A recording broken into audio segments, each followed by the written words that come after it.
Welcome to Maths with EJD. In this video, I'll be talking about the Watts-Strogatz model, which is a very good example of small world networks. In the previous video, I had introduced the idea of network models, which I said to be mathematical representations of interconnected systems. And I also mentioned the fact that there are three widely studied models. We have random graphs, of which Erdos Renyi model is the prime example. And we also have small world networks, and of course, scale-free networks. In this video, I'm focusing on small world networks, of which what Strogatz model is like the prime example in this case. Okay, so small world networks. I also believe this is connected with the idea that if you take any random person anywhere in the world, they need just six connections to reach any other random person in any part of the world. They need not more than six connections. Maybe that's the idea. So maybe one connection, two connections can work, but they don't need more than six for any one random person anywhere in the world to reach another random person anywhere else in the world. Okay? So that's why you have the idea of it's a small world. So now the what Strogatz, and I think Strogatz is a professor in I believe Cornell University. Um, I mean, he actually supervised Watts, and they came up with this very beautiful whole networking thing. So the Watts-Strogatz model starts with a regular lattice, a regular lattice. Uh, Let me do that right. A regular lattice. Okay, a regular lattice, and that is highly clustered. So it starts with that and rewires edges, and then rewires edges with a probability P, with a probability P, creating shortcuts, creating shortcuts that significantly reduce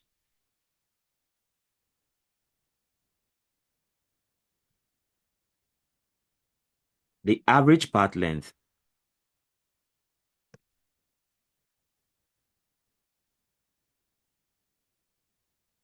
while retaining high clustering. While retaining high clustering. So you remember for random graphs, for the Erdos Renyi model, you discover that the clustering is very low. But as opposed to that, for this Watts-Strogatz model, we have um, high clustering. So we have high clustering while retaining high clustering. Okay. So one of the metrics for networks is clustering coefficient. That is the possibility that edges connected to a node are also connected to uh edges connected to a node are also connected to themselves. Something like that. Or nodes connected to a but okay, in the sense of social networks, right? The idea of clustering coefficient is that what is the likelihood that my friends, the people who are my friends, are also friends with themselves, something like that. Okay. So let's talk about key properties now. Key properties of the Watts-Strogatz model, which is a very good example of small world networks. Key properties. So here we have, as opposed to random graphs, we have high clustering coefficient, high clustering coefficient, like regular lattices, like like regular lattices. Okay. Then we also have short average path length, short average path length. Okay, like random graphs in this case. So with this, they look like random graphs, like random graphs.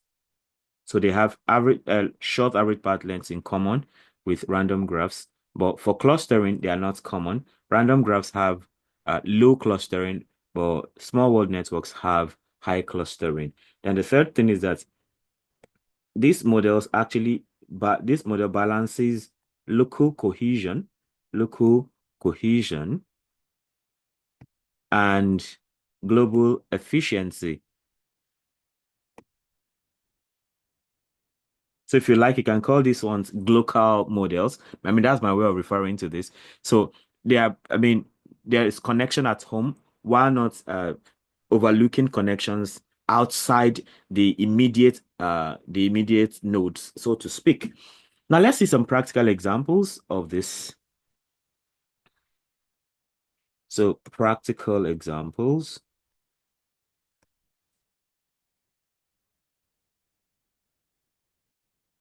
So the first would be uh neural networks, neural networks in the brain.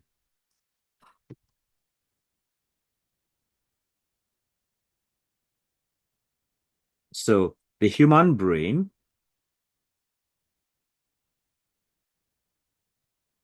exhibits small world properties, high clustering, local cohesion, global efficiency. Those are some of the key properties.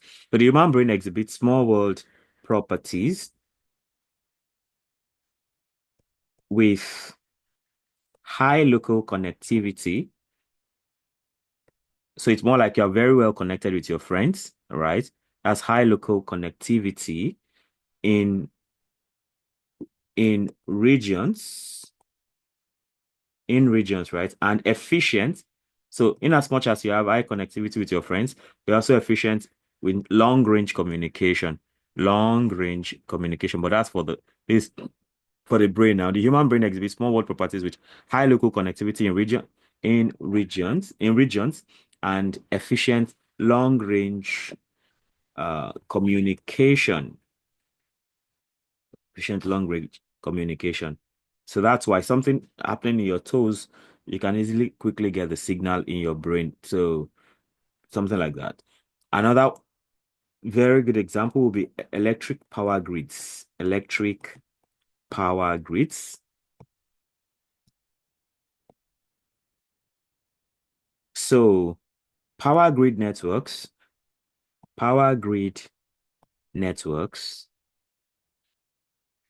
often exhibit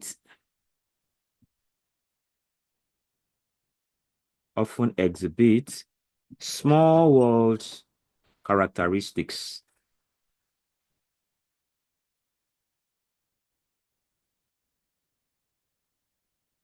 ensuring reliability, ensuring reliability and efficiency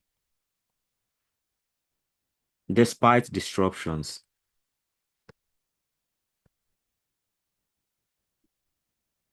Okay.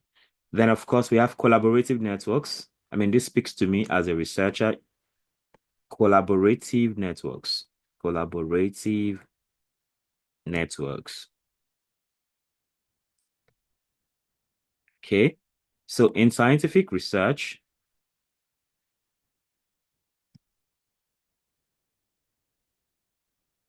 co-authorship, co-authorship, co-authorship networks show high clustering.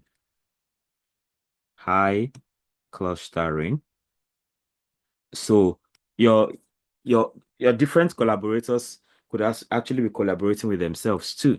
So in scientific research, co-authorship networks show high clustering. So e.g., within academic fields, so there's high collaboration within academic fields, right? Within academic fields. So they are connected locally with so because probably they are in the same field, right? And of course there are short paths, short paths. So the short part now talks about via cross-disciplinary collaborations. So as a mathematician, I get to collaborate with my fellow mathematicians. That's like the high clustering thing. Whereas I also, go over that. Like currently I collaborate with people in uh machine learning, computer vision, and even chemists and people like that. So via cross-disciplinary collaborations, collaborations. So the whole idea is that this world is a small place, basically. So those are like the key things we need to know about small world networks. So here we see the degree of distribution can be said to be similar to lattice with some randomness. The clustering is high. The average path length is short, just like what we have for random graphs.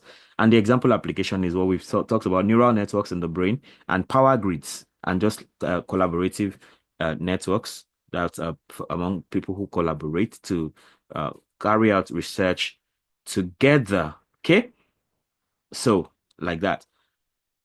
Yeah, so in the third video, I'll still be talking about network models. Then I'll be focusing on the last type of network model, which is the scale-free. That's talking about the scale-free networks.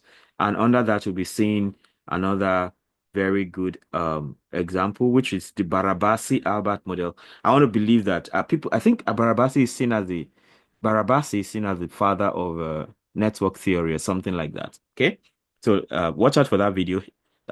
To not miss out on that, make sure you subscribe to this channel, hit the notification bell so you can always get alerted when a new video is released. Comment, let me know if you want me to teach a topic or solve a problem. Like and share so that more people can have access to this great content. Till I come your way again, keep networking. Bye. Oh, okay, okay, okay. Yeah, thank God I did not forget this. I'm supposed to show you what this looks like. I'm supposed to show you the Python uh, representation of this. I wouldn't have liked myself if I had forgotten. Yeah, so see the Watts-Strogatz model, talking about small world networks, right? So we already saw that the model has high clustering coefficient, like regular lattices. It has short average length, just like random graphs, and it balances local cohesion and global efficiency. Okay. So of course, NetworkX is the Python laboratory for this, Python library for this. So we have to declare the number of nodes we need, the nearest neighbors. That is each node is connected to this many nearest neighbors. Okay. Then rewiring problem. So rewiring probability. So you can choose that. So here I've chosen 0.1. We can vary that to see what happens. And line 10 is where we're actually declaring the graph itself, the Watts-Strogatz graph, small world network. So with the number of nodes, nearest neighbors and rewiring problem. And lines 12 to 16, 13 to 16 especially, is where we are showing the plot. So if I run this now, you know, you have, so this is what this looks like. So we have so every node is connected to at least four neighbors, right? So what if I make it two? So we could vary that and make it like two. Okay. Now see what it looks like. So